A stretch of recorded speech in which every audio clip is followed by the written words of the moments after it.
ఓం గురు జయ గురు జయ జయ గురు ఓం గురు జయ గురు జయ జయ గురు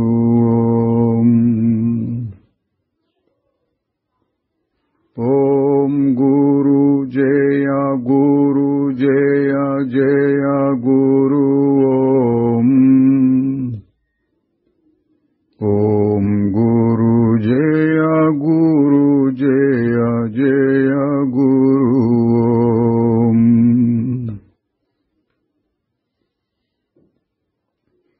Shri Nisargadatta Maharaj key జై.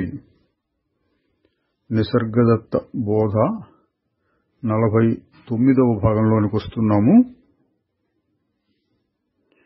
ముగింపు ఘట్టంలో ఇది రెండవది.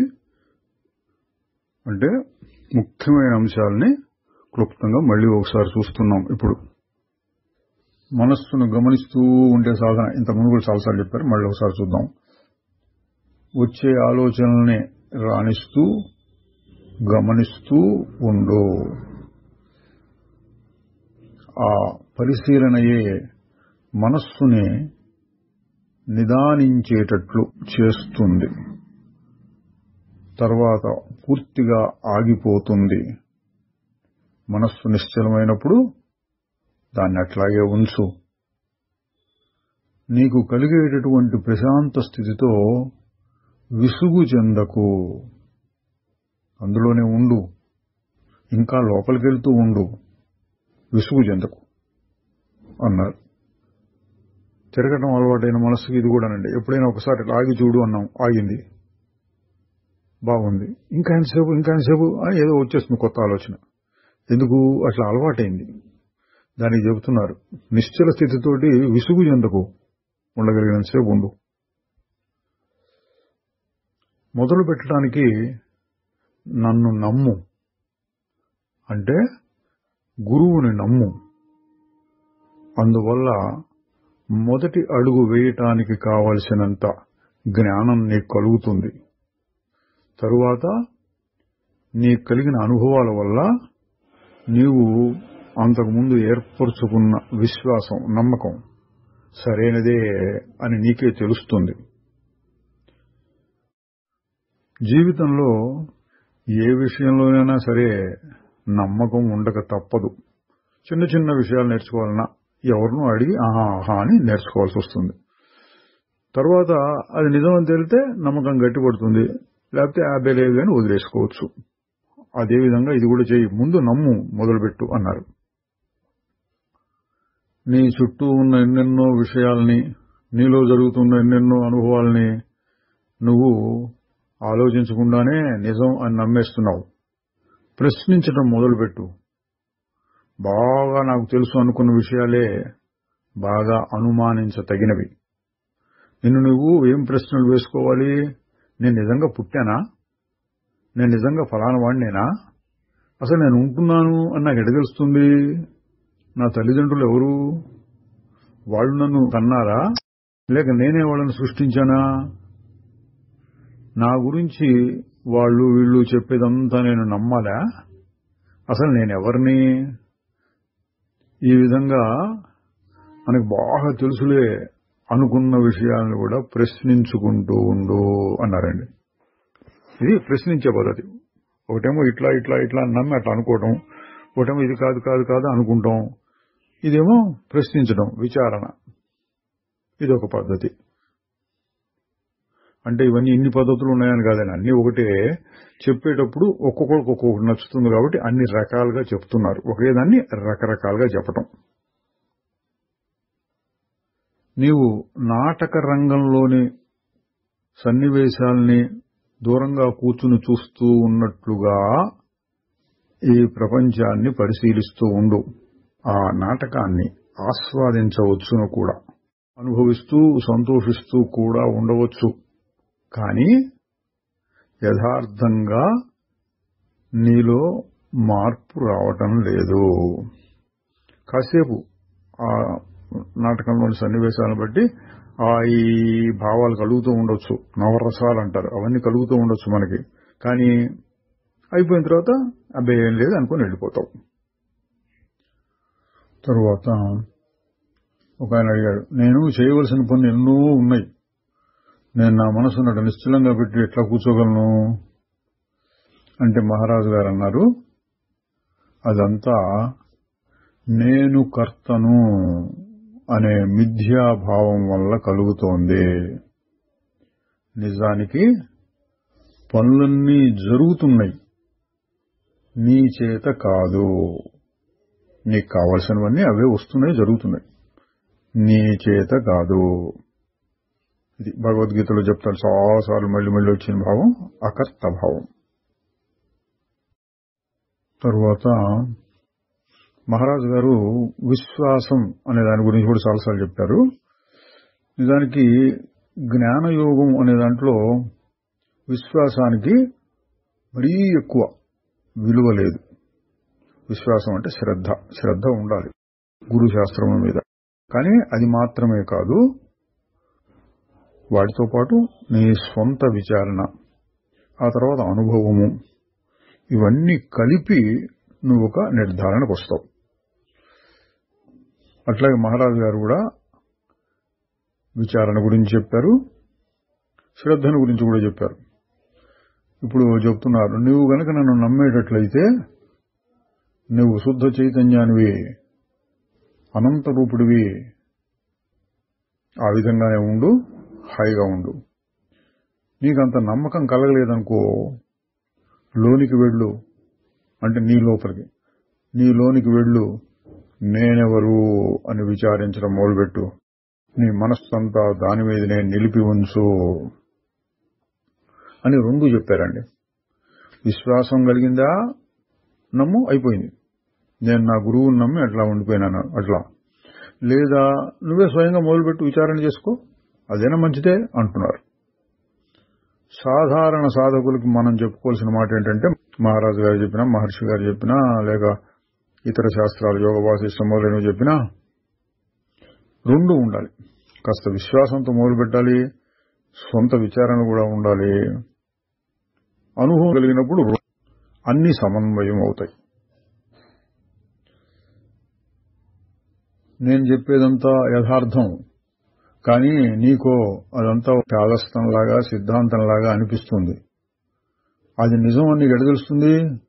విను, గుర్తుంచుకో, దాని మీదనే ధ్యాస పెట్టు, దాన్నే మానసిక భావంగా నిలబెట్టు, అనుభవంలో చూడు, వ్యవహారిక జీవితంలో అన్వయించుకో. అంటే కేవలం విశ్వాసం తాకుండా అటట అన్నీ చేసుకుంటురా అని. అప్పుడు నీకే తెలుస్తుంది నేను చెప్పేది చాదస్తం, సిద్ధాంతం కాదు అని. తరువాత గురువు లేక దేవుడికి శరణాగతి పొందితే చాలు అని చెప్తుంటారు కదా. అంటే నిజమే, కానీ ఎప్పుడు? పూర్తి శరణాగతి పొందినప్పుడు. తన యొక్క భూత భవిష్యత్ వర్తమానాల్లో దేన్ని గురించి ఏ విధమైన ధ్యాస లేకుండా ఉంటే అది శరణాగతి. అప్పుడు ఒక కొత్త జీవితం మొదలవుతుంది. ప్రేమ, సౌందర్యం అందులో ఉంటుంది. ఆ స్థితికి వచ్చినప్పుడు గురువు మీద శ్రద్ధ, శరణాగతి, వాటి ప్రాముఖ్యం ఏమీ ఉండదు. అందువల్ల పూర్తి శరణాగతి అంటే మోక్షమే. రమణ మహర్షి గారు కూడా ఇలాగే చెప్పేవారండి. పూర్తి శరణాగతి అంటే నువ్వు ఆలోచించకూడదు, అంటే నీ స్వరూపం బయటపడ్డట్టే. ఏదో పైకి శరణాగతి చేసుకుని, ఏదో చెంపలేసుకుని రక్షించు అంతా నీకు సమర్పించుకుంటున్నాను అని మాట మాత్రంగా చెబితే అది శరణాగతి కాదు. అది తప్పని కాదు, అది మొదటి మెట్ల కింద వాళ్ళు చేస్తారు. నిజమైన పూర్తి శరణాగతి అన్నా జ్ఞానం అన్నా రెండు ఒకటే అని. ఆత్మజ్ఞానం నాకు అంతగా సరిపడదు, నాకు దేవుడు అంటే నమ్మకం, గురువు అంటే నమ్మకం అనేవాళ్ల కోసం ఈ విధంగా కూడా చెప్పేవారు ఎప్పుడైనా ఒకసారి శరణాగతి గురించి. అట్లాగైతే నేను నా ఇష్టం వచ్చినట్టు చేసి ఆ గుణదోషాలన్నింటినీ దేవుడి మీదకి తోసేయచ్చునా అంటే చక్కగా చెయ్యొచ్చు, చాలా తేలికైన విషయం. కానీ నిన్ను నీవు మోసగించుకోకూడదు, ఆ విషయంలో నీకు సందేహం ఉండకూడదు. ఇక పైకి అంత దేవుడే అని లోపల మటుకు నేను చేస్తున్నానంటే నీకు సుఖ దుఃఖాలు వస్తాయి. నువ్వు నిజంగా ఆ మాట అంటే అంత ఆయన చేస్తున్నాను, అదేం లేదు, మంచి కానీ చెడు కానీ అని నిజంగా అనగలిగితే నీ సుఖ దుఃఖాలు నీకు ఉండవు, ఇంకా మోక్షమే. తరువాత ఆధ్యాత్మిక గ్రంథాల యొక్క విలువ ఏమిటి? మహారాజు గారు పెద్దగా గ్రంథాలు చదవలేదు, మనం చూసాం. ఆయన ఏం చెప్తున్నారు చూడండి. అవి నీకు అజ్ఞానాన్ని పోగొట్టుకోవడంలో సహాయం చేస్తాయి. ప్రారంభ దశలో అవి చాలా ఉపయోగిస్తాయి. కానీ రాను రాను అవి బరువుగా మారతాయి. వాటిని ఎప్పుడు వదలాలి అన్న విషయం తెలిసి ఉండాలి. అంటే ఇంకా చదువుదామని, లేక 10 రకాలు, 20 రకాలు, 50 రకాలు, 100 రకాలుగా చదివినవన్నీ మళ్ళీ మళ్ళీ మళ్ళీ మళ్ళీ మనసులో తిరుగుతూ ఉంటే నిశ్చల స్థితి దూరం అవుతుంది. కనుక వాటిని ఉపయోగించుకుని తగిన సమయంలో వదిలేయాలి. అనుమానం గనక కలిగితే దానితోటి పెనుగులాడవద్దు. ఏది నీకు అనుమానం లేకుండా గట్టిగా నిర్ధారణగా తెలిసిందో దాన్ని పట్టుకో. అనుమానాస్పదమైన విషయాన్ని వదిలేసేయి. అంటే ఈ సాధనలో ఏదో ఒకటి నీకు నచ్చింది పట్టుకుని వేలాడితే అంతా వస్తుంది. అనుమానాస్పదమైన విషయాన్ని పక్కకు వేసేయి, వాటిని పట్టించుకోకు. అనుమానం లేనివి పట్టుకోగలిగితే చాలు. భగవన్నామాన్ని ఉచ్చరిస్తూ ఉండటం గురించి అడిగితే అన్నారు, సరే అది ఒక్కొక్కరి శక్తి సామర్థ్యాలను బట్టి, అభిరుచులను బట్టి ఉంటుంది. భగవన్నామం ఉచ్చరించడం కూడా మంచిదే.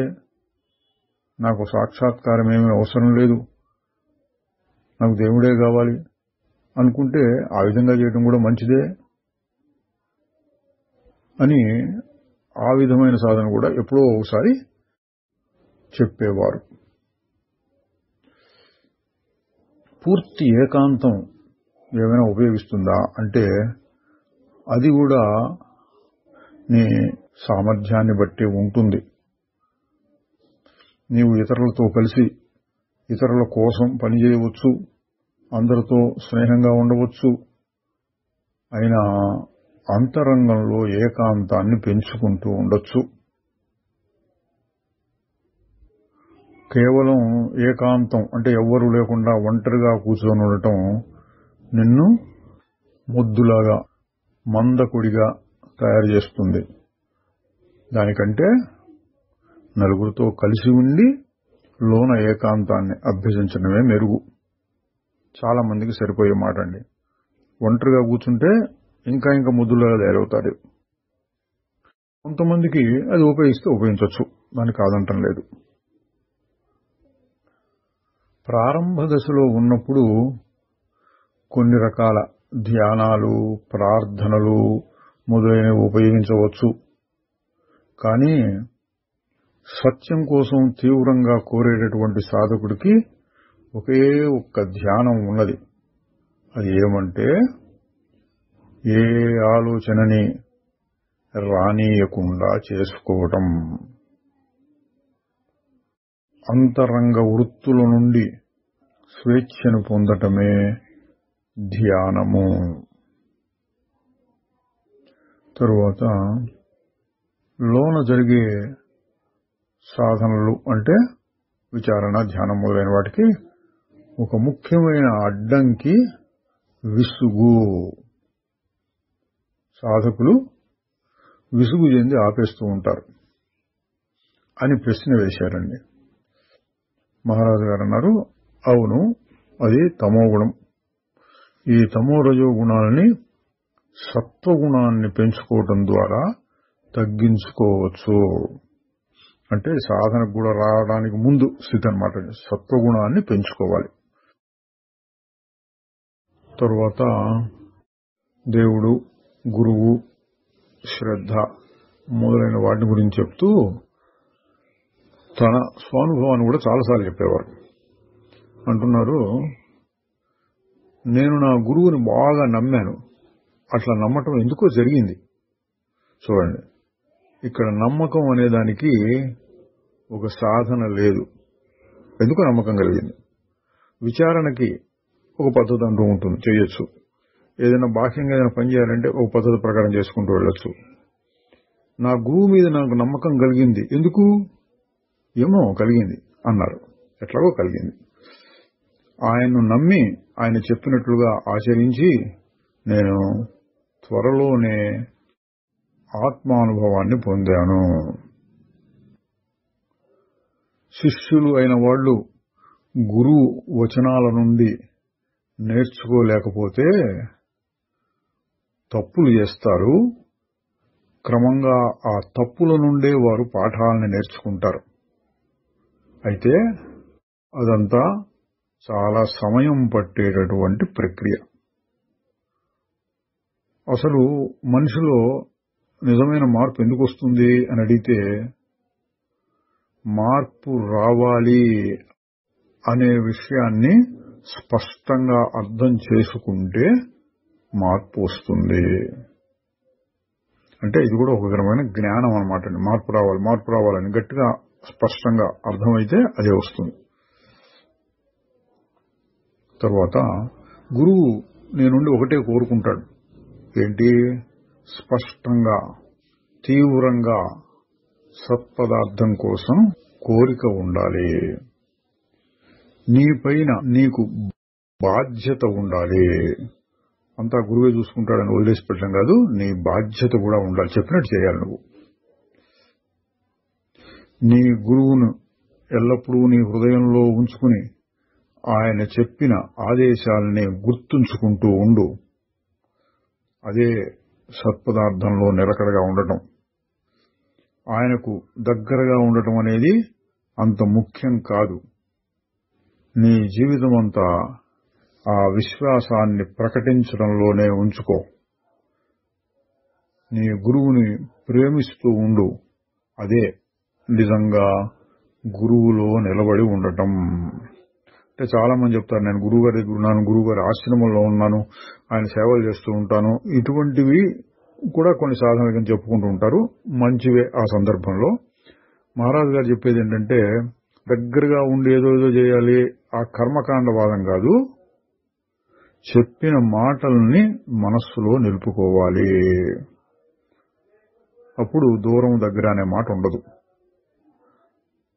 అనుగ్రహం గురించి చెప్తున్నారు. ఆ గురువు అనుగ్రహం వల్లనే నీ మనస్సు ఇప్పుడు సత్యాన్వేషణలో ఉన్నది. ఆ అనుగ్రహం వల్లనే నీవు దాన్ని కనుక్కుంటావు.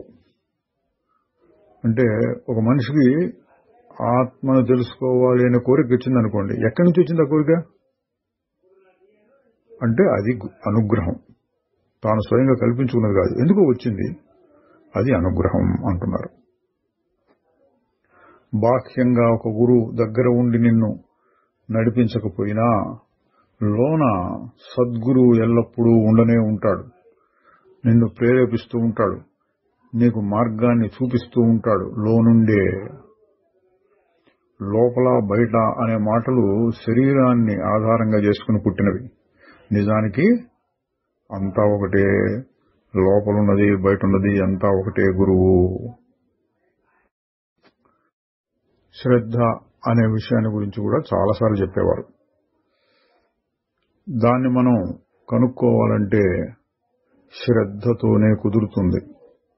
శ్రద్ధతో వెతకటం, విచారణ చేయటం, ప్రతిరోజు, ప్రతి గంట, ప్రతి నిమిషం ప్రశ్నిస్తూ ఉండటం, జీవితం అంతా దానికి ధారపోయడం. ఇక్కడ శ్రద్ధ అంటే నమ్మకము, పట్టుదల అన్న అర్థంలో వాడారండి. ఈ జైలు నుండి బయటపడటానికి, అంటే ఈ ప్రపంచ వ్యవహారము శరీరంలో ఉండటం వల్ల దాన్ని దాంతో పోల్చారు. ఈ జైలు నుండి బయటపడటానికి నీకు ఎన్నో ఉపాయాలు చెప్తూ ఉన్నారు. ఏది అంతగా నిజమైంది కాదు. అయితే వాటన్నిటికీ కాస్తో కూస్తో విలువ ఉన్నది. ఎప్పుడు ఎందులోనైనా నువ్వు శ్రద్ధను పెడితే, ఆ శ్రద్ధయే నిన్ను బయటపడేటట్లు చేస్తుంది, సిద్ధాంతం కాదు. అంటే లోకంలో రకరకాల ఉపాయాలు ఉన్నాయి కదండి. ఇది కర్మ చేయాలా, జ్ఞానం చేయాలా, భక్తి చేయాలా, యోగం చేయాలా, ద్వైతమా అద్వైతమా, ఇట్లాంటి ప్రశ్నలు చాలా వస్తూ ఉంటాయి. మహారాజు గారు అన్నిటి కలిపి చెప్పిన సమాధానం ఇది. ఏదైనా చెయ్యి, నీకు నచ్చింది, కానీ శ్రద్ధతో చేయి. పట్టుదల, నమ్మకం, విశ్వాసం విడవకుండా ఉండటం.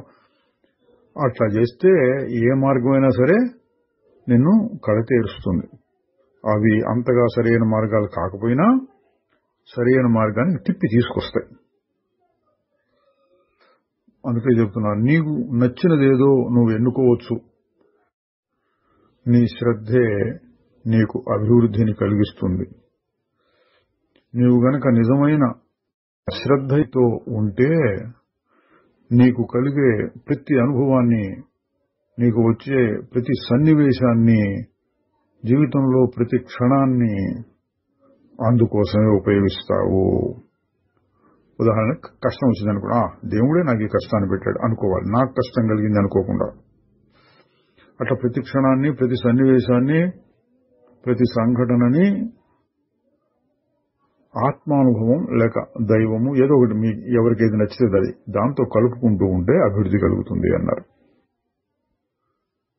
అనుగ్రహం అనేది ఒకవైపు నుంచి పనిచేస్తూ ఉంటుంది, కానీ అది చాలదు. నీ వైపు నుంచి కూడా అంకిత భావం ఉండాలి. అంటే దాన్ని పట్టుకుని వేలాడటం, అదే కావాలంటాం. ఇది మహారాజు గారు చాలాసార్లు చెప్పిన మాట అండి. అనుగ్రహం ఉపయోగం ఉంటుంది, కానీ అనుగ్రహం వస్తుందని అటు చూసుకోకుండా, అనుగ్రహం ఉన్నది కాబట్టి నేను సాధన చేయగలుగుతున్నాను అనే దృష్టితో నీకు సాధనైనది నువ్వు చేస్తూ ఉండు.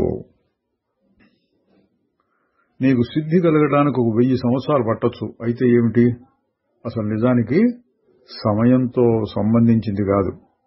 నీకు కావలసిందల్లా నిజమైన శ్రద్ధ, ఆర్తి. ఇది కాసేపు చేసి వదిలేసే ఉద్యోగం లాంటిది కాదు.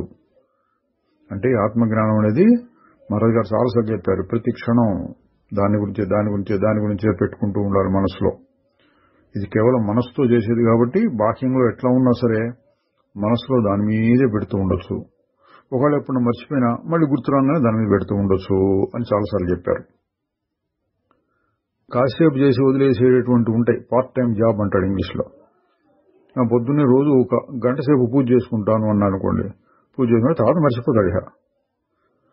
రోజు 3 అధ్యాయాలు భగవద్గీత చదువుతాను అన్నా అనుకోండి, అంతే, భగవద్గీత దానికి సంబంధం లేదు, తర్వాత తక్కిన జీవితం అంతా ఎలా నడుస్తుంది. ఏం కలుగుతుందంటే దానివల్ల కాస్త పుణ్యం వస్తుంది. పూర్తి ప్రయోజనం అంటే మోక్షం కలగాలంటే భగవద్గీతలో 1 శ్లోకం చాలు, 1 మాట చాలు, దాన్ని రోజంతా మనసులో తిప్పుతూ ఉండాలి. దాని గురించి చెప్పారండి ఇక్కడ. ఇది కాసేపు చేసి వదిలేసే ఉద్యోగం లాంటిది కాదు. పనుల్ని నీకు ఎంతవరకు కావాలో అంత మాత్రమే చేస్తూ తక్కిన సమయమంతా ఆత్మ విషయంలోనే గడపాలి. శ్రద్ధ అంటే ఏమిటి? అది మాత్రమే కావాలి,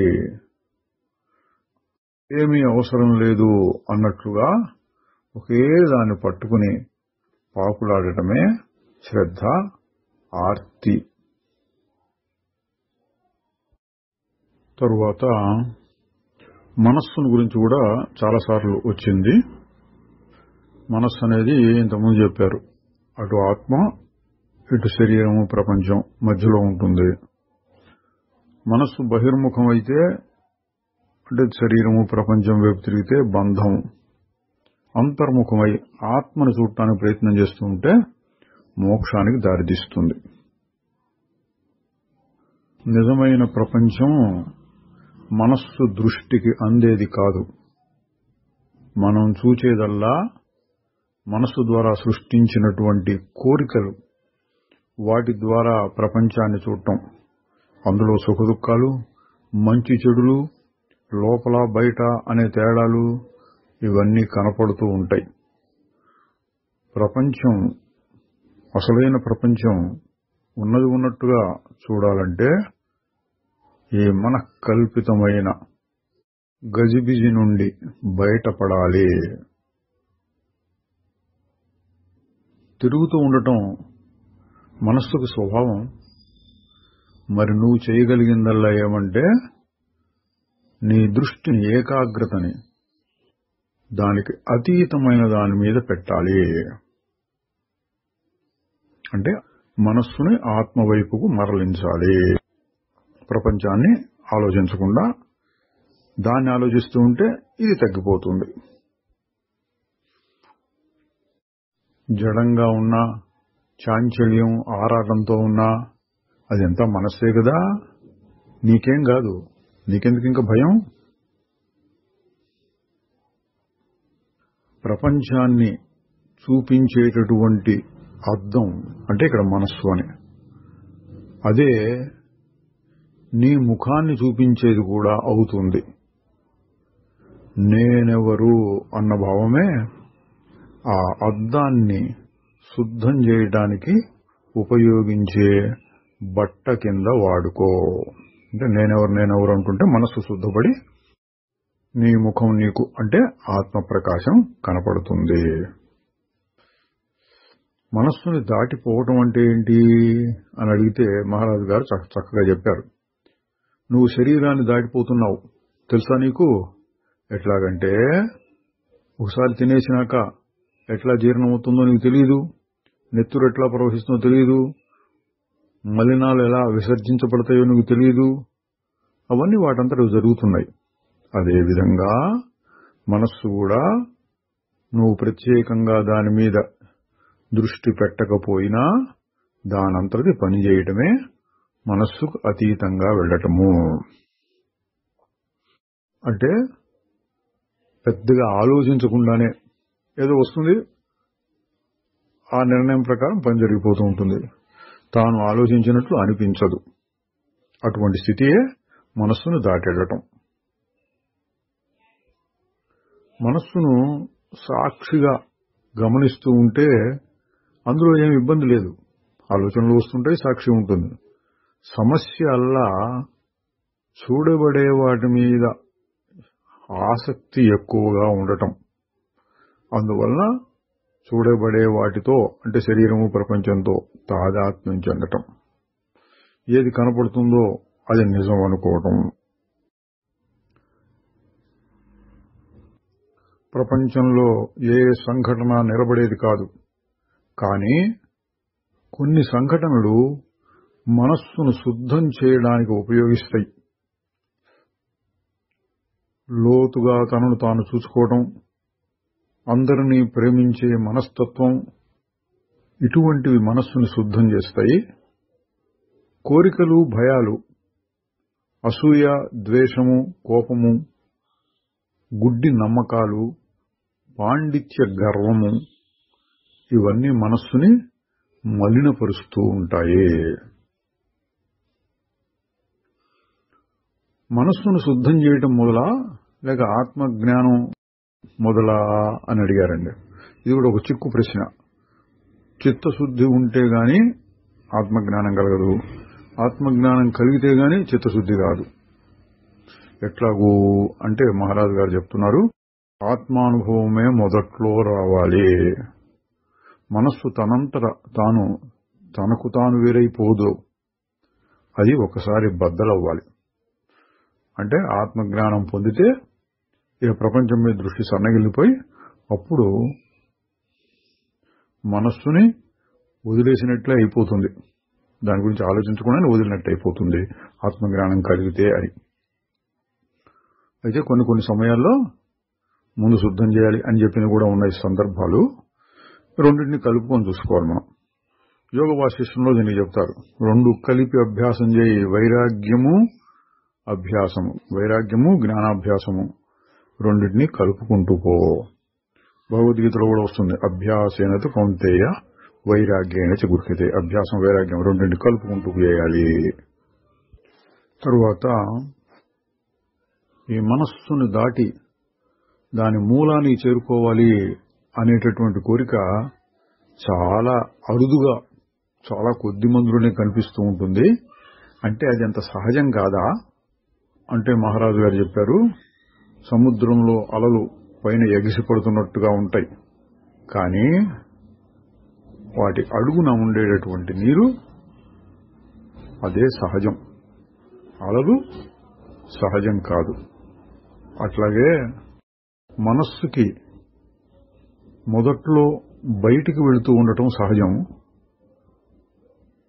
కానొక సమయం వచ్చినప్పుడు లోనికి చూసుకోవటమే సహజం అవుతుంది. అంటే రెండు అండి, బయటకు చూడటం సహజం ఒక స్థాయిలో, లోపలికి చూసుకోవడం సహజం ఇంకొక స్థాయిలో. తరువాత కోరికలన్నీ చెడే, కానీ కొన్ని మరీ చెడు. నువ్వు ఏ కోరికని పట్టుకు వేలాడినా అది నీకు సమస్యనే సృష్టిస్తుంది. అంటే కొంతమంది చెప్తారు, నాకు రోజు గుడికి వెళ్లే అలవాటు ఉంది, అది ఒక కోరిక. అంటే అది కూడా కాస్త కూస్త ఇబ్బంది కలిగిస్తుంది నీకు. అందుకని మంచి కోరికే ఒక దృష్టితో చెప్పినప్పుడు, కానీ అవి కూడా ఎప్పటికైనా దుఃఖాన్ని కలిగిస్తాయి. భయాలు కోరికల గురించి మహారాజు గారు చాలాసార్లు చెప్పేవాళ్ళు, ఉండకూడదు అని. దాని గురించి అడిగారు, అవి సహజమైనవి కదా, మనం ఏం చేస్తాం వాటిని అంటే మహారాజు గారు అన్నారు, కాదు, అవన్నీ మనకు కల్పితాలే. అన్నిటినీ వదిలేసి నిన్ను నువ్వు తెలుసుకోవాలి, నీ శరీరాన్ని కూడా పట్టించుకోకూడదు. అప్పుడు తెలుస్తుంది నీకు ఇవేవి సహజం కాదు అని. మనస్సు శుద్ధమైనప్పుడు బాహ్యమైన స్థూలమైన విషయాల మీద ధ్యాస పెట్టటం కాకుండా సూక్ష్మమైన అంతర్గతమైన విషయాలను చూచుకునే అలవాటు కలుగుతుంది. బలహీనమైన కోరికల్ని విచారణ ద్వారా, ధ్యానం ద్వారా తొలగించుకోవచ్చు, కానీ బాగా బలీయమైనటువంటివి, లోతుగా పడి ఉన్నటువంటి వాసనలు కొంత అనుభవిస్తే గాని తీరవు. వాటి ఫలితాలు సుఖం కావచ్చు, దుఃఖం కావచ్చు, అనుభవిస్తే గాని ఆ వాసనలు పోవు. తీవ్రమైనటువంటి కోరికల గురించి చెప్పారండి. అయితే కోరికను అనుభవించవచ్చునా అంటే అనుభవించు, తప్పదు, కానీ సుఖమని అనుకోకు. సుఖం రావచ్చు, దుఃఖం రావచ్చు. మనస్సు దేన్ని వదిలేస్తుంది అన్నది అంత ముఖ్యం కాదు. వదిలేసిన వాటిని మళ్లీ పట్టుకోకుండా ఉండాలి, వాటి గురించి ఆలోచించకుండా ఉండాలి. అది ఎప్పుడు కుదురుతుందంటే ఆత్మానుభవం వల్లనే. నాకు కొన్ని ఆధ్యాత్మికమైన ఆశయాలున్నాయి, వాటిని నెరవేర్చుకోవద్దా? ఆధ్యాత్మికమైన ఆశయాలంటే ఏంటండి? సమాధి స్థితిలో గంటలు గంటలు కూర్చోగలగాలి, యోగ సిద్ధులు సంపాదించాలి, ఆశ్రమం లాంటిది నెలకొల్పి కొన్ని వేల మంది శిష్యుల్ని తయారు చేసుకోవాలి, ప్రపంచాన్ని ఉద్ధరించాలి, ఇటువంటివన్నీ. మహారాజు గారు చెబుతున్నారు, ఎటువంటి ఆశయమైనా ఆధ్యాత్మికం కాదు. అన్ని ఆశలు నేను కొరకే, అంటే అహంకారం కొరకే. నీకు ఉద్రేకాలు కలుగుతుంది, కానీ ఆ కలిగిన ఉద్రేకాన్ని అనుసరించి ఏదో చెయ్యాలి అంటే ఏదో ప్రతిక్రియ లేకుండా చూసుకోవాలి. మళ్లీ కొత్త కొత్త ఉద్రేకాలు సృష్టి కాకుండా చూసుకోవాలి. అంటే ఏదో ఒక ఉద్రేకం తెలియకుండా వచ్చేస్తుంది, సరిపోని అక్కడికి తెలుసుకుని నేనెవరు అని వేరు చేసుకుంటే పర్వాలా, దానిపైన దృష్టి పెట్టి ఇంకా ఇంకా కొత్తవి సృష్టించుకోవద్దు అంటున్నారు. తరువాత నీవు నీ నిజమైన విలువను తెలుసుకో, అంటే ఆత్మజ్ఞానం యొక్క విలువని. దాన్ని నమ్ము, దాన్ని ప్రతినిత్యము వ్యవహారంలో చూపించు. ఎట్లా? కోరికలు భయాలను త్యాగం చేయటం ద్వారా. అంటే కోరికలు భయాలు అటువంటి కలుగుతున్నప్పుడు ఎవరికి? నేనైతే నాకు ఇదేమిటి అన్నట్టుగా చూస్తూ ఉంటే వీటిని త్యాగం చేసినట్టు అవుతుంది. అట్లా ఉపయోగించుకోవాలి. ఎంతసేపు ఏదో అనుభవం కలుగుతుంది అదే కాదు. వ్యవహార సమయంలో కూడా వాటిని ఉపయోగించుకుంటే వాసనాక్షయం జరుగుతుంది, జ్ఞానం గట్టిపడుతుంది.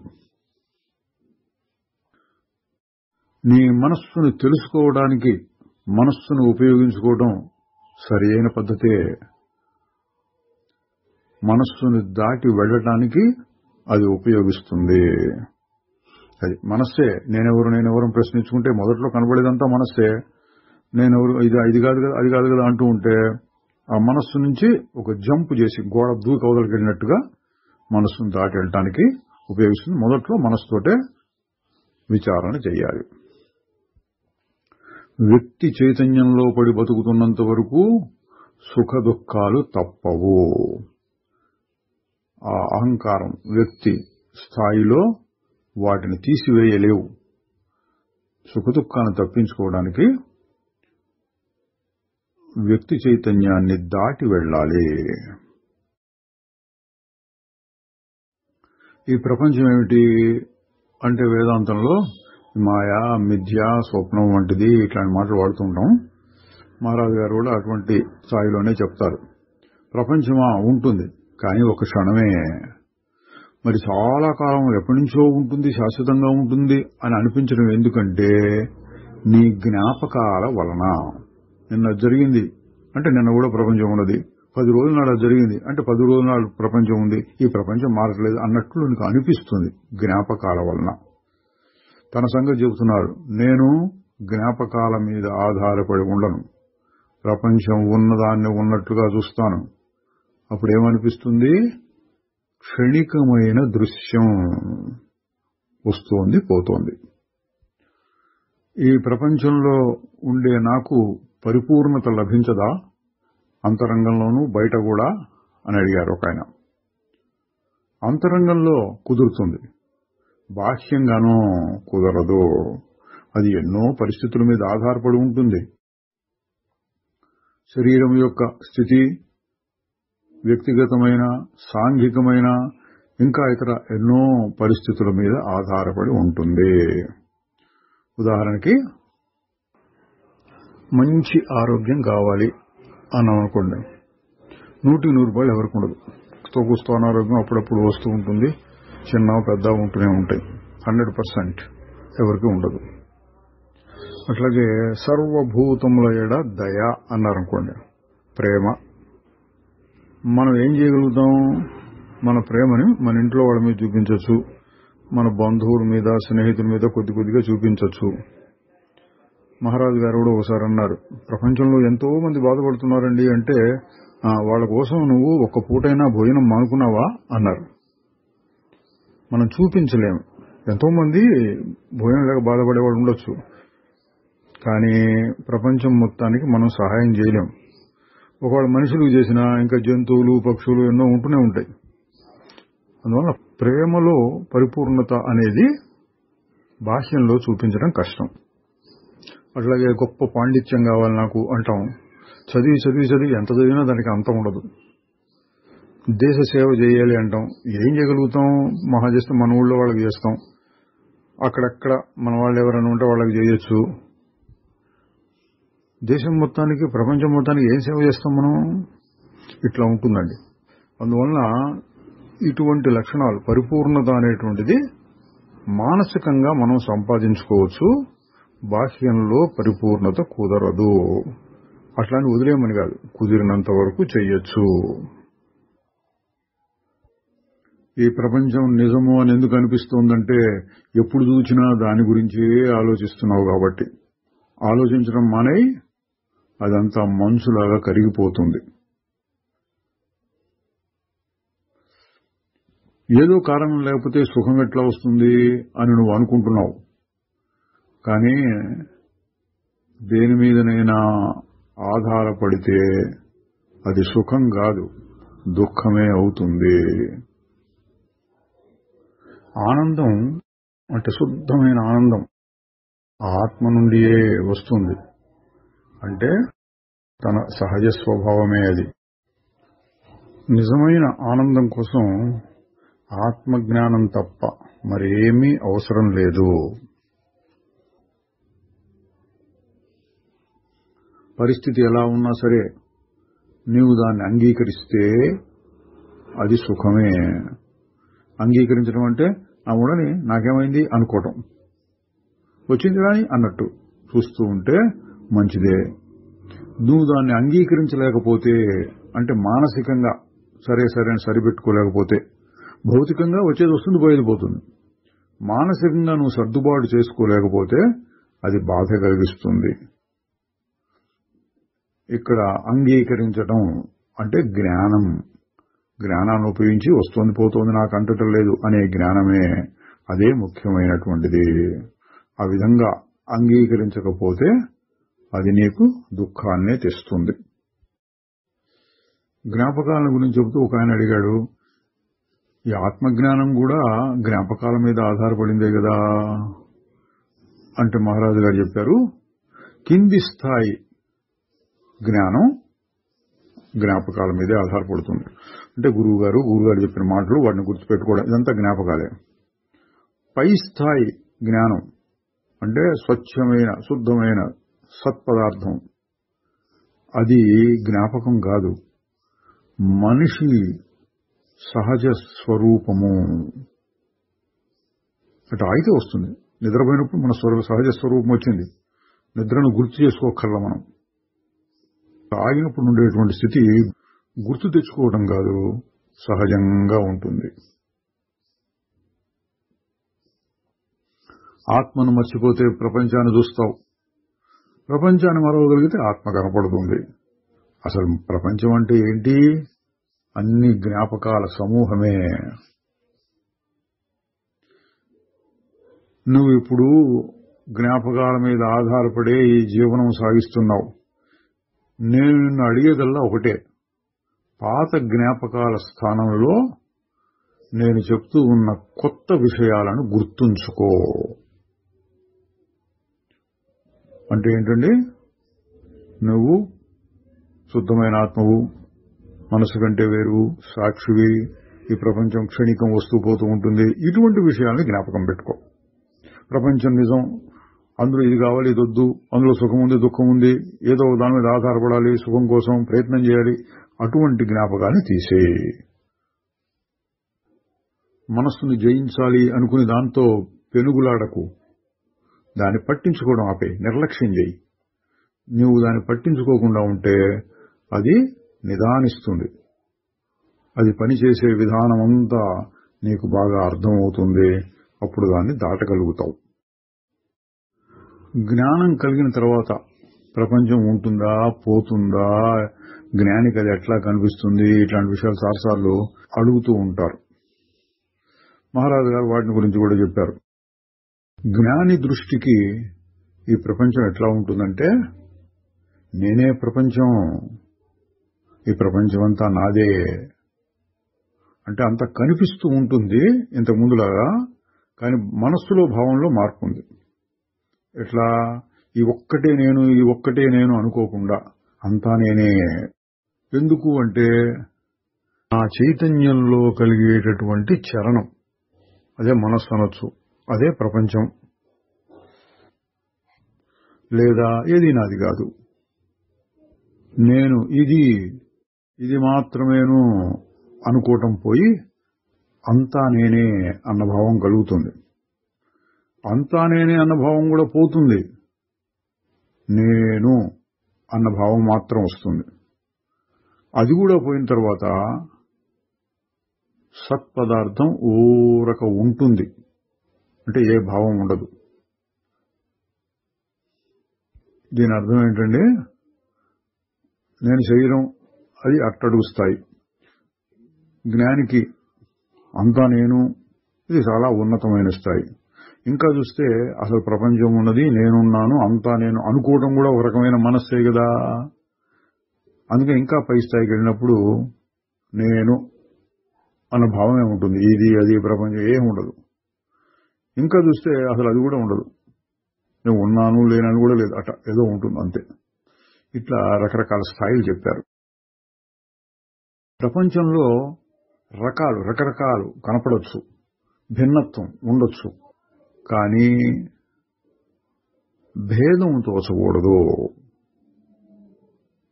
ఎన్నో రకాలుగా ఉన్నాయి, కానీ అన్నీ ఒకటే.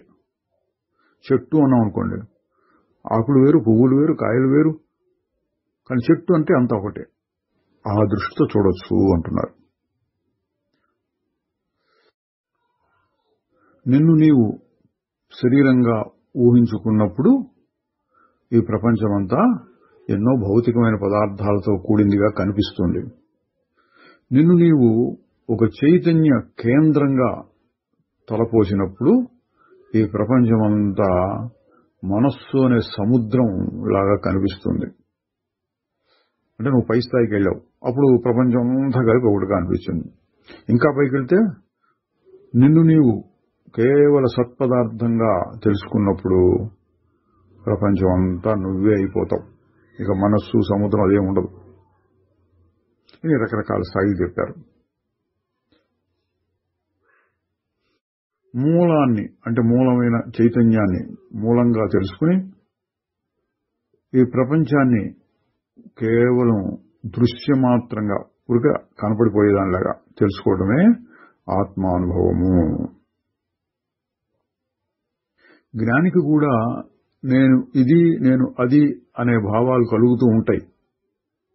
కానీ అవి కూడా దృశ్యంలో ఒక చిన్న భాగంలాగానే. ఎందుకంటే నేను ఇది అనుకునేదానికి కూడా జ్ఞాని సాక్షిగా ఉంటాడు. నేను అనే భావం కలుగుతోంది, కానీ నిజంగా అది నా భావం కాదు. ఎందుకంటే దానికి కూడా నేను సాక్షిని. దేనికి ఏ పేరు పెట్టకుండా అటు ఊరక గమనించడం కుదురుతుందా అని అడిగితే కుదురుతుంది. పేర్లు పెట్టడం అనేది ఊరికే మనస్సులో జరిగే పని. చూడటం అనేది తెలివిలో జరిగేటటువంటిది.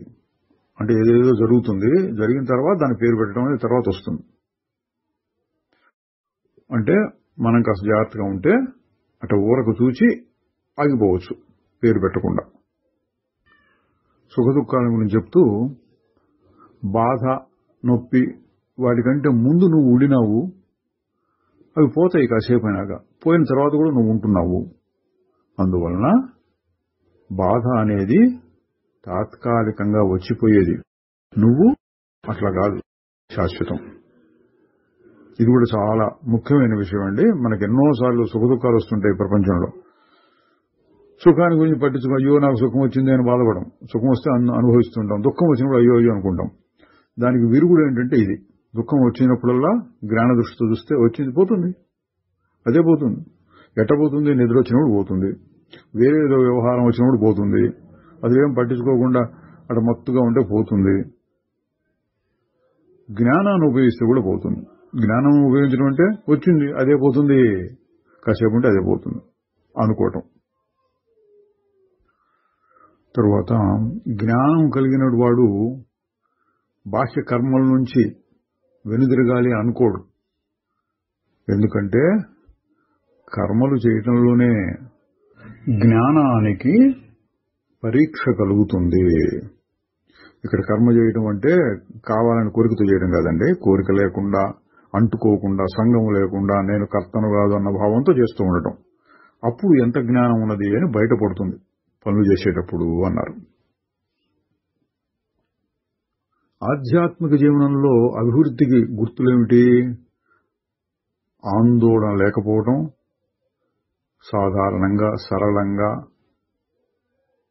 సుఖంగా సంతోషంగా కాలం గడిచిపోతూ ఉండటం, లోన పరమ ప్రశాంతి, బయట అవసరమైనంత శక్తి, ఇది పనులు చేయడానికి అవసరమైనంత శక్తి ఇవి వస్తాయన్నాడు.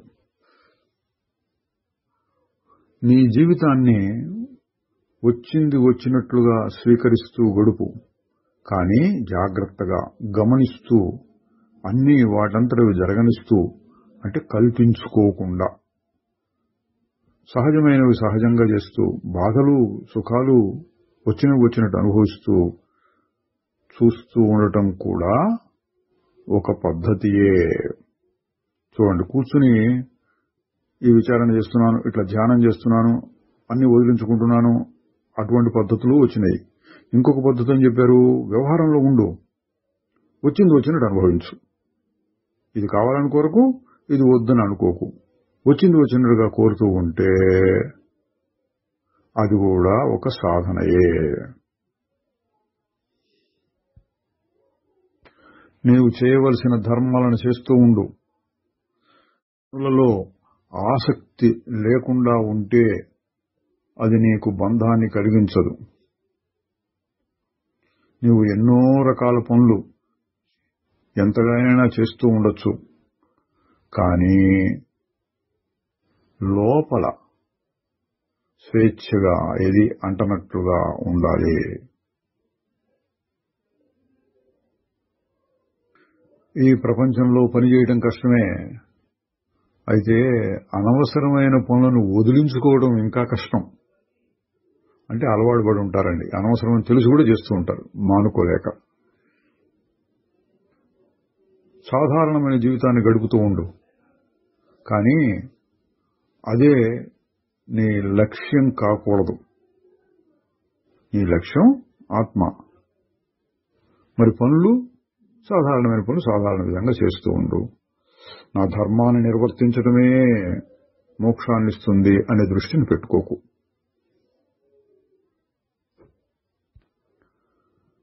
పెళ్లి, పిల్లలు, డబ్బు సంపాదించడం, కుటుంబాన్ని నిర్వహించడం, ఇటువంటివన్నీ ప్రకృతిలో వస్తూ ఉంటాయి.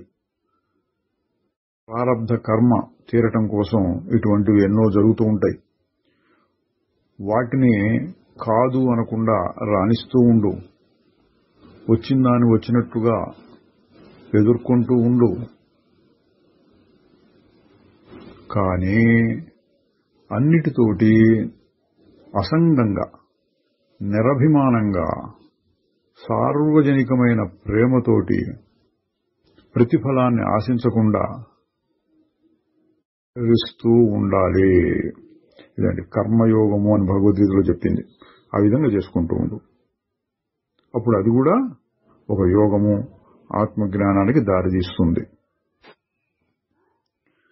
పనులు ఆపుకొని కూర్చుంటే మంచిదా అని అడిగితే, నువ్వు పనులను ఆపలేవు. అవి జరుగుతూ ఉంటాయి, అన్నీ జరిగినట్టే. మరి నువ్వు చేయగలిగిందేంటి? సంగము లేకుండా ఉండటం. జ్ఞానికి స్వార్థం అంటూ ఉండకూడదు. పనులు జరుగుతూ ఉంటాయి అంతే. శరీరము, మనసు తాను కావు కాబట్టి తన కోసం ఏదో చేయాలి అనుకోడు. కానీ ఇంకొక రకంగా చెబితే అది స్వార్థపరత్వమే. ఎట్లాగంటే అంతా తానే కాబట్టి అన్నిటి యొక్క మేలు కొరకు ప్రయత్నిస్తాడు కాబట్టి అది ఇంకొక రకమైన స్వార్థం. ప్రపంచంలో ఎన్నో సమస్యలు వస్తూ ఉంటాయి. వాటన్నిటినీ చక్కగా పరిష్కరించాలి అనే దృష్టిని వదిలేయి. ఏ సమస్య కూడా చక్కగా పరిష్కరింపబడదు.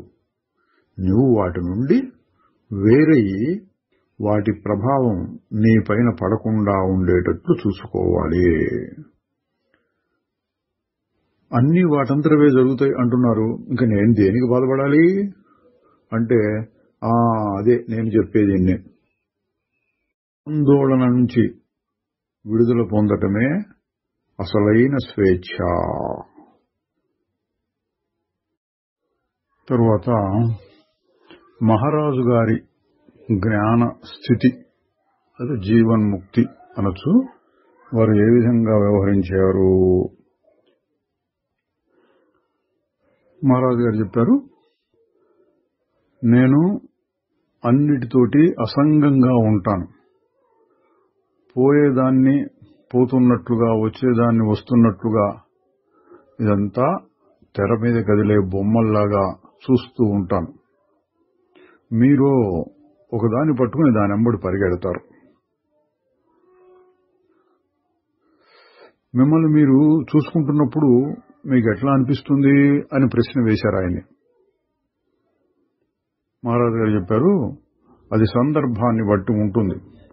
ఒకసారి నేను నా మనస్సు ద్వారా చూస్తాను, అప్పుడు ఇక్కడ ఎంతో మంది మనుషులు ఉన్నట్టు కనపడుతుంది. నేను మనస్సుకి అతీతమైన స్థితిలో ఉండి చూస్తాను, అప్పుడు అంతా కలిపి ఒకటే బొమ్మలాగా, నేను సాక్షిలాగా అనిపిస్తుంది. సాక్షి కంటే కూడా అతీతమైన స్థితిలో చూసినప్పుడు అనంతమైన శూన్యము, నిశ్శబ్దం, మౌనం ఉన్నట్లు అనిపిస్తుంది. మీలో వచ్చిన మార్పు ఏమిటి అని అడిగితే ముఖ్యమైన మార్పు మనసులో ఉంది. అది నిశ్చలం అయిపోయింది, మౌనంగా అయిపోయింది. అవసరమైనప్పుడు త్వరగా ప్రతిక్రియ చేసి వెంటనే తన మామూలు స్థితికి వెళుతుంది. ఆ ప్రతిక్రియను ఇంకా పొడిగించుకుంటూ పోదు. అప్రయత్నంగా చేయటం అనేది ఒక అలవాటైపోయింది. ఏదైనా సంఘటన, పరిస్థితి, ప్రశ్నలు అట్లాంటివి వచ్చినప్పుడు వెంటనే దానికి ఏం చేయాలి అని ఒక ఆలోచన వస్తుంది. ఆ ప్రకారంగా జరిగిపోతుంది. మళ్లీ వెనక్కి వెళ్లి దాన్ని గుర్తు తెచ్చుకుని ఇట్లాగా అట్లాగా ఇట్లా అయితే బాగుండేది, అట్లా అయితే బాగుండేది, ఇటువంటివి ఏవి నాకు ఉండవు అని అర్థం. అప్పటికప్పుడు అప్రయత్నంగా ఎదుస్తుంది. నాకు ఇతరులకి ఏ విధమైన తేడాను లేదు. నన్ను నేను తెలుసుకున్నాను, వారు తమని తెలుసుకోలేదు అంతే. కొంతకాలానికి వారు కూడా నాలాగే కాబోతున్నారు అని కూడా చెప్పారు. సాధారణ జీవన వ్యవహారంలో ఉండే ఎన్నో పనులు నేను మీలాగే చేస్తూ ఉంటాను. అంటే ఇది తినటం, పడుకోవడం, మాట్లాడటం, అటు ఇటు తిరగటం, ఇవన్నీ. తేడా ఎక్కడుంటుందంటే నేను దేన్ని అనుభవించను అక్కడ. అనుభవించే వాటిలో సమానంగా చాలా ఉన్నాయి. ఏది అనుభవించను నేను అంటే భయము, లోభితనము, ద్వేషము, కోపము. ఇటువంటి అనుభవాలను నాకు రావు. నేను దేనిని కోరను, దేనిని నిరాకరించను, దేన్ని దాచుకోను. మీరు ఆలోచించే మనిషిలాగానే కనపడుతున్నారే అని అడిగారు. ఎందుకు ఆలోచించకూడదు? కానీ నా ఆలోచనలు నా జీర్ణ ప్రక్రియలాగా తెలియకుండానే జరిగిపోతుంటుంది. అంటే ఆలోచనలు కూడా వాళ్ళందరూ వస్తాయి. లోపల జీర్ణం ఎట్లా తెలియకుండా జరుగుతుందో ఆలోచనలు కూడా తెలియకుండా వస్తున్నాయి. నేనేమీ చేయను, అన్నీ జరుగుతున్నాయి అని చూస్తూ ఉంటాను. ఎవరో అడిగారు, నేను మిమ్మల్ని ప్రశ్నిస్తున్నాను, మీరు సమాధానం చెప్తున్నారు, అక్కడ ఏం జరుగుతోంది అసలు? మహారాజు గారు చెప్పారు, ప్రశ్న సమాధానం రెండు కూడా తెర మీద కనిపిస్తున్నాయి. పెదిమలు కదులుతున్నాయి, శరీరం మాట్లాడుతోంది, అంతే. మళ్లీ తెర ఖాళీ అయిపోయింది. అంటే ఆ క్షణంలో అది వచ్చింది, పోయింది. ఈ తర్వాత ఏది నిలవట్లేదు నా మనసులో. నేను ఇది కాదు, అది కాదు, ఏది నాది కాదు అనే భావం నాలో చాలా గట్టిగా నిలబడిపోయింది. అందువలన ఏదైనా ఒక విషయం గాని, ఒక ఆలోచన గాని వచ్చి రాగానే వెంటనే ఇది నేను కాదు అని కూడా దానంతటి అనిపిస్తుంది. ఇది సాధకులందరూ గుర్తించాల్సిన విషయం అండి. మనకు కూడా ఎన్నో వస్తూ ఉంటాయి. మహారాజు గారు కూడా కొన్ని అప్పుడప్పుడు వస్తూ ఉంటాయి. అయితే వెంటనే ఈయన ప్రయత్నము, సాధన అంతా లేకుండానే అది నేను కాదుగా అని కూడా అనిపిస్తూ ఉంటుంది. ఇది నేర్చుకోవాలి. ఏదైనా వచ్చినప్పుడు ఇది నేను కాదు, నాది కాదు, నాకు అక్కర్లేదు అని అనటం, అది త్వరగా రావడం, త్వరగా అనటం, అది మనకి రావాల్సినటువంటి స్థితి. అందుకోసంగా సాధన చేస్తూ ఉండాలి. ప్రేమ అనే దాని గురించి చాలాసార్లు చెప్పారు. ప్రేమ అంటే అందరినీ సమదృష్టితో చూడటం. భగవద్గీతలో చెప్పిన భక్తి, అద్వేష్ట సర్వభూతానం, ఎవరిని ద్వేషించకుండా అందరి యందు ప్రేమతో ఉండటం. దాని గురించి చెబుతున్నారు. ప్రేమ అంటుంది అంతా నేనే, జ్ఞానం అంటుంది నేనేమీ కాదు. నా జీవితం ఈ రెండిటి మధ్యలో ప్రవహిస్తూ ఉంటుంది. అంటే కొన్నిసార్లు నాకేం అంటట్లేదు పో అని నిరాసక్తితో ఉండటం, కొన్ని సమయాల్లో అంతా నేనేగా అని చేతనైతే అవతల వాడికి ఏదో సహాయం చేయటము, వాడు బాధపడుతుంటే నేను బాధపడటము, ఇటువంటివి కూడా జరుగుతూ ఉంటాయి. మరి జరగనిది ఏమిటి అంటే ఈ ఒక్క శరీరం మాత్రమే నేను అనుకుని దీనికి మాత్రమే బాధపడుతూ తక్కిన వాటిని పట్టించుకోకుండా ఉండటం ఉండదు. పట్టించుకుంటే అన్ని పట్టించుకుంటున్నట్టు, లేదా దేన్ని పట్టించుకున్నట్టు ఈ శరీరంతో సహా. ఈ విషయాన్ని తెలియజెప్పడానికే మహారాజు గారు అంటూ ఉంటారు, రెండూ నేనే, లేక ఏది నేను కాదు, ఇంకా ఈ రెండింటికి అతీతము. ఎందుకు ఇది నేను అది నేను అది కాదు ఇది కాదు అనాలన్నా కూడా మనసుందిగా. అతీతం అంటే ఏ ఆలోచన లేదు. నా చుట్టూ పనులు జరుగుతూ ఉంటాయి, నేను వాటిల్లో ఏ విధమైన పాలు పంచుకోను. నేను దాంతో ఎప్పుడైనా కలిసి మనస్సుని మరీ లోతుగా పెడితేనే అది ఒక అనుభవంలాగా నాకు అనిపిస్తుంది, లేకపోతే వస్తుంది పోతుంది. తర్వాత సాధకులకు అనవసరమైన విషయాలు కూడా అడుగుతూ ఉండేవారు మహారాజు గారు. వాటికి కూడా సమాధానాలు చెప్పేవారు. మీ జీవితం అంతా ఏదో జ్ఞానాన్ని సమకూర్చుకోవాలనే ప్రయత్నంలో గడిపేస్తే మీ చుట్టూ ఒక గోడను నిర్మించుకున్నట్లు అవుతుంది. మనస్సుని దాటి వెళ్లటం కోసం మనస్సులో అంత జ్ఞానాన్ని నింపుకోవాలా? ఒక సాధు పురుషునిలాగా ప్రవర్తించడానికి ప్రయత్నం చేయటం అంటే అనుకరణ, నటించటం ఒక సాధన కింద వస్తుంది. అది మంచిదే, కానీ అందువలన తాను నిజంగా ఏదో గొప్పవాడిని అయిపోయినట్టు అహంకారాన్ని పొందకూడదు. ఉదాహరణకి బుద్ధుడు అహింసతో ఉండేవాడు, జంతువుల్ని పక్షుల్ని ప్రేమిస్తూ ఉండేవాడు, వాడికి ఏదైనా సహాయం చేస్తూ ఉండేవాడు అన్నాం అనుకోండి. మనం కూడా ఆ విధంగా చేయడానికి ప్రయత్నించవచ్చు. కానీ అది ఒక గొప్పతనంగా తీసుకుని, చూసావా నేను కూడా అంతటి అయినాను, ఆ భావం రాకూడదు అంటున్నారు. తరువాత శబ్దాలు అంటే రకరకాల మాటలు అజ్ఞానాన్ని పెంచే అవకాశం ఉంది. అట్లాగే వాటికి అజ్ఞానాన్ని తీసివేసే శక్తి కూడా ఉన్నది. అంటే లౌకికమైన వార్తలు మనస్సును చెడగొట్టే ఉంటాయి, మనస్సును శుద్ధం చేసి ఆత్మవైపుకు తీసుకెళ్లేవి కూడా ఉంటాయి. సరి అయిన పదాలని మాటల్ని మళ్లీ మళ్లీ అనుకుంటూ ఉంటే తప్పేమీ లేదు, అది ఏనాటికైనా సత్యంగా అవుతుంది. ఇది ఎందుకు చెప్పారు? నేను సత్పదాలు నేను సత్పదం నేను అనుకుంటూ ఉంటే ఏమైనా ఉపయోగం ఉందా అంటే పెద్దగా ఉపయోగం ఉండదు, కానీ క్రమక్రమంగా దోవ చూపిస్తుంది అని. కొంతమందికి చెప్పారు భగవన్నామం ఉచ్చరించవచ్చా అంటే అనుకుంటూ ఉండొచ్చు, ఎప్పటికైనా ఉపయోగిస్తుంది అని అడిగిన వాళ్ళని బట్టి చెప్పారు. నేను భావం అన్నంత ముఖ్యంగా వీటిని చెప్పాల. సిద్ధాంతరీత్యా అన్ని రకాల పద్ధతులు అంటే సాధన పద్ధతులు మంచివే. ఆచరణలో మాత్రం ఏదో ఒకదాన్ని మాత్రమే పట్టుకోవాలి. ఎక్కడికైనా వెళ్లాలంటే ఏదో ఒక రోడ్డునే పట్టుకుని నడవాలి. నీరు కావాలంటే అక్కడో గుంట ఇక్కడో గుంట తవ్వుతూ పోకూడదు, ఒకే చోట నీరు వచ్చే వరకు తవ్వుతూ ఉండాలి. అట్లా నీకు నచ్చిన మార్గాన్ని పెట్టుకో, నచ్చిన పద్ధతిని పట్టుకో. ఒకరోజు ఈ మార్గం ఒకరోజు ఆ మార్గం అట్లా కాదు.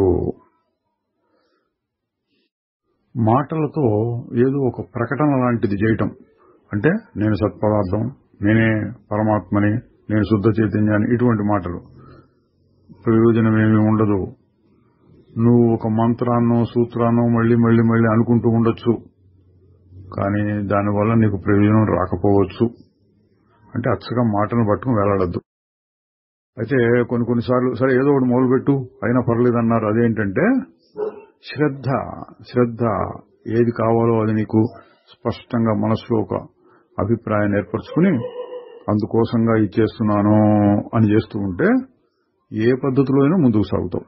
అట్లా కాకుండా ఊరికే మాటలు పట్టుకుని ఏదో 4 మాటలు అక్కడ పురాణ శ్రవణంలాగా అక్కడొకటి ఇక్కడొకటి విని దాన్ని మళ్లీ అంటూ ఉంటే ప్రయోజనం ఉండదు. పుస్తక జ్ఞానం మొదట్లో ఉపయోగిస్తుంది, కానీ త్వరలోనే దాన్ని వదిలిపెట్టాలి. లేకపోతే ప్రత్యక్ష అనుభవం కలగదు. ఎందుకంటే నీవు తెలుసుకోవలసిన విషయం మాటలకు అందనిది. ఆత్మ సూక్ష్మమైనది, శుద్ధమైనది, ఆకారం లేనిది. ఇట్లా చెప్తున్నాను అనుకోండి, మా ఆత్మకు ఆకారం లేదు, ఆకారం లేదు, ఆకారం లేదు ఎన్నిసార్లు అనుకున్నా అట్లాగే ఉంటుంది. ఆకారం లేనిది ఎట్లా ఉంటుంది అంటే మనసు ఆగిపోవాలి అంతే. అటువంటి స్థితిలోకి వెళ్లాలంటే మాటలు మొదలుపెట్టినప్పుడు ఉపయోగిస్తాయి, తర్వాత నీకు అడ్డంకి అవుతాయి. నిశ్చల స్థితిలో ఉండాలంటారు, ప్రయత్నం చేసినప్పుడల్లా మళ్ళీ ఆ మాటలే గుర్తొస్తున్నాయి అనుకోండి, అప్పుడు నువ్వు నేర్చుకున్నదే నీకు అవరోధంగా తయారవుతుంది. వినటం మాత్రం చేస్తుంటే పెద్దగా ఉపయోగించదు. చెప్పిన దాన్ని విని మనసులో పెట్టుకుని దాని గురించి మననం చేస్తూ చెప్పిన వారు ఏ స్థితిలో ఉండి చెప్పారో మనం ఆ స్థితికి చేరుకోవాలి. నిర్వచనాలు, వర్ణనలు మంచివే, వాటి స్థానం వాటికి ఉంటుంది. వాటి వల్ల కొంత ముందుకు సాగడానికి ప్రేరణ కలుగుతుంది. కానీ నువ్వు వాటికి అతీతమైపోతే గాని వర్ణనలకి, వివరించడానికి, ఇట్లా అని గట్టిగా చెప్పటానికి అతీతమైన స్థితిని పట్టుకోలేవు. మాటలు అనేవి ఒక వంతెన, అంటే కాలువలు మొదలైన వాటి మీద కట్టిన ఒక బ్రిడ్జి లాంటిది. అది గుర్తుపెట్టుకో, దాని గురించి ఆలోచించు, దాన్ని ఉపయోగించుకో. అంతేగాని అదే పట్టుకుని పాకులాడకు. శ్రీ నిసర్గదత్త మహారాజుకి జై. చిదానంద రూప శివోహం శివో